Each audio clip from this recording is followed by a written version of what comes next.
कह रहे हैं जी उनको इलाज की जरूरत है और वो फिर लंदन जा रहे हैं, उनको लंदन जाना पड़ेगा मियां नवाज शरीफ साहब को। तो ये अब जिस तरह से हुआ है तो फैसला साजों ने इतना मामला खराब कर दिया है, क्योंकि साहब ज़ाहिर रोजाना सूरत हाल बदल रही है और पीर पगारा साहब ने इस अंदेशे का इजहार किया कि मुल्क में मार्शल लॉ ना लग जाए। कहां जा रही है? कोई इस्तेहकाम की सूरत नजर आ रही है आपको? बहुत सी चीजें ऐसी हैं जो आपको टीवी चैनल्स पर नजर नहीं आ रही। मसलन बलूचिस्तान के बहुत से इलाकों में एहतजाज हो रहा है, सड़कें बंद हैं।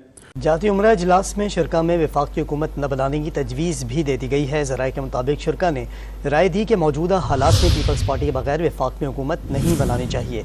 उन सब की एक अलग अलग स्टोरी है और सबके बड़ा मुख्तलिफ है, क्योंकि पीटीआई का तो ये स्टैंड है कि हमारी 70 सीटें जो हैं वो ली गई, छीनी गई और उसमें मुस्लिम लीग नून को जितवाया गया और कराची में MQM को जितवाया गया।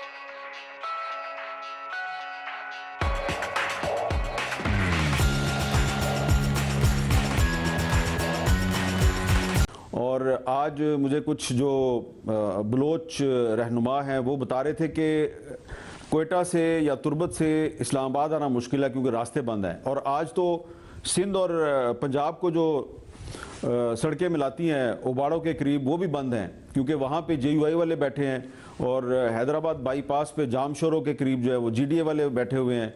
इसी तरह आपको पता है नसीराबाद में पीपल्स पार्टी वाले RO के दफ्तर के बाहर 8 दिन से बैठे हुए हैं और मुख्तलिफ तुर्बत गवादर हर जगह पे एहतजाज हो रहा है। जो आज पीर पगारो साहब ने बात की है अपनी तकरीर में, जो उन्होंने कुछ गुफ्तगू की है, उससे ज़्यादा खौफनाक बातें जो हैं वो बलूचिस्तान के कुछ रहनुमा कर रहे हैं।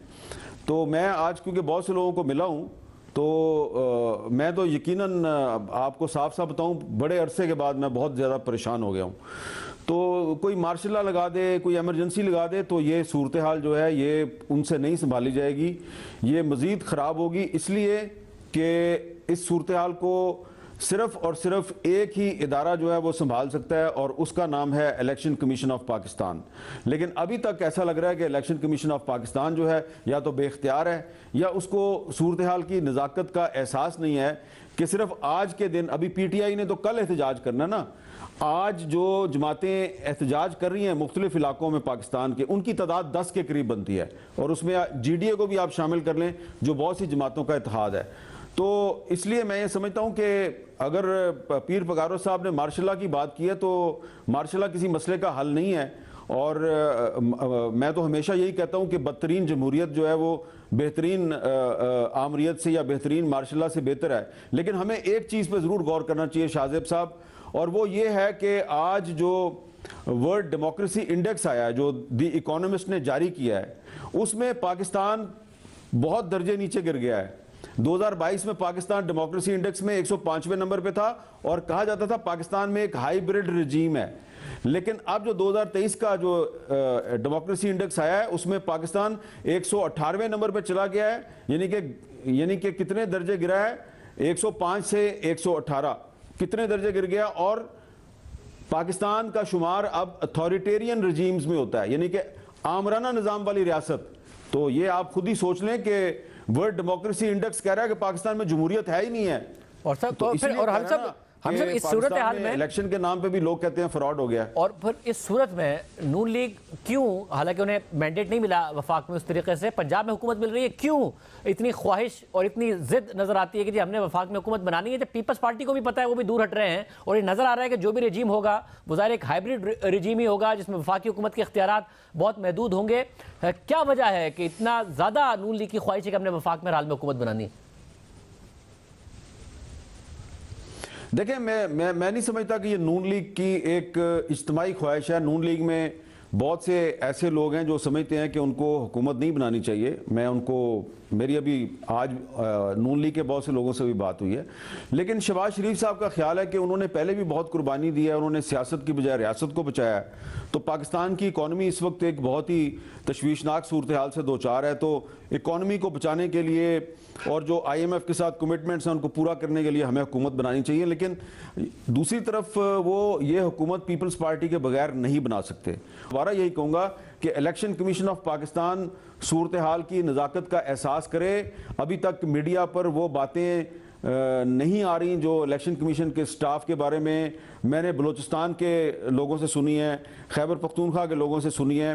एक आज बलोच रहनुमा जो तमाम सारी ज़िंदगी इस्टेब्लिशमेंट की राइट साइड पे खड़े रहे हैं, आज वो उन्होंने एक ऐसी बात की है जो पीर साहब पगारो ने जो पेमेंट वाली बात की है उससे मिलती जुलती है, लेकिन बहुत ही तशवीशनाक बात है। तो अगर ये बातें जो हैं ये पब्लिकली होनी शुरू हो गई, पाकिस्तानी मीडिया नशर नहीं करेगा, गैर मुल्की मीडिया नशर करना शुरू कर देगा, सबूत सामने आ जाएंगे, फिर आप बताएं कि पाकिस्तान की इज्जत किधर जाएगी। असल में मैंडेट चोरी हुआ है और अब ये कोई बात पाकिस्तान तक महदूद नहीं रही। अल जजीरा जो दुनिया में सबसे ज्यादा देखा जाने वाला, डिस्कस होने वाला जो नशरियाती इदारा है उनमें से एक है, तो अल जजीरा क्या कह रहा है, मैंडेट थीव्स यानी चुराने वाले, इलेक्शन चुराने वाले और लोगों का जो दिया हुआ फैसला था उसको चुराने वाले, ये शहबाज शरीफ की तस्वीर के साथ अल जजीरा जो है ये रिपोर्ट कर रहा है।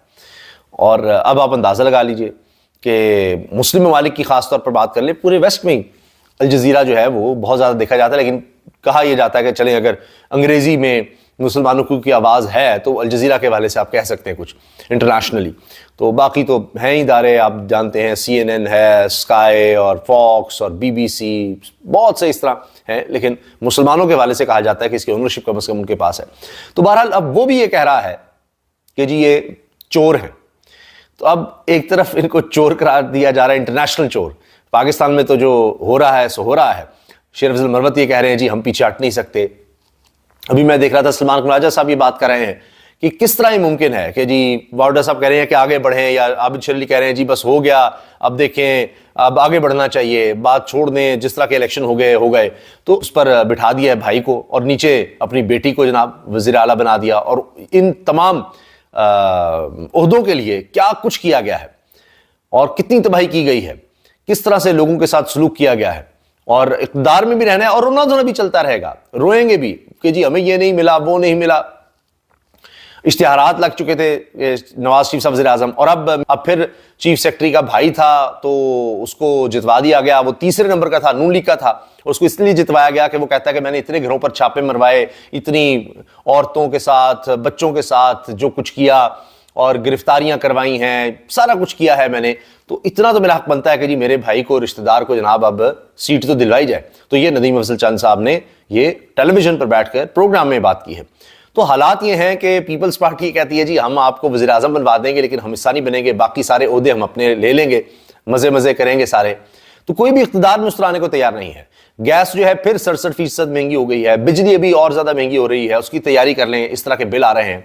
तो उसके बाद ये नजर आया कि हम जिस तरह का इक़्तिदार चाह रहे थे वो भी हमें नहीं मिल रहा और ये चीजें हमसे संभाली भी नहीं जाएंगी। अब ये सूरत हाल है। इसीलिए अब आप देखें कि सब ने रोना धोना शुरू कर दिया है कि जी मियां नवाज शरीफ क्यों नहीं, मियां नवाज शरीफ क्यों नहीं, यानी शहबाज शरीफ साहब कबूल नहीं है। फिर कुछ कह रहे हैं जी मियां साहब ने तो खुद लात मार दी है इक़्तिदार को और कुर्सी को, तो अच्छी लात मारी है कि लेकिन JUI की बड़ी मुख्तलिफ है। वो ये कह रहे हैं कि आपने जैसे नून को जितवाया हमें क्यों नहीं जितवाया। सो उनका तो बिल्कुल ही मुख्तलिफ सा एक मौक़िफ़ है।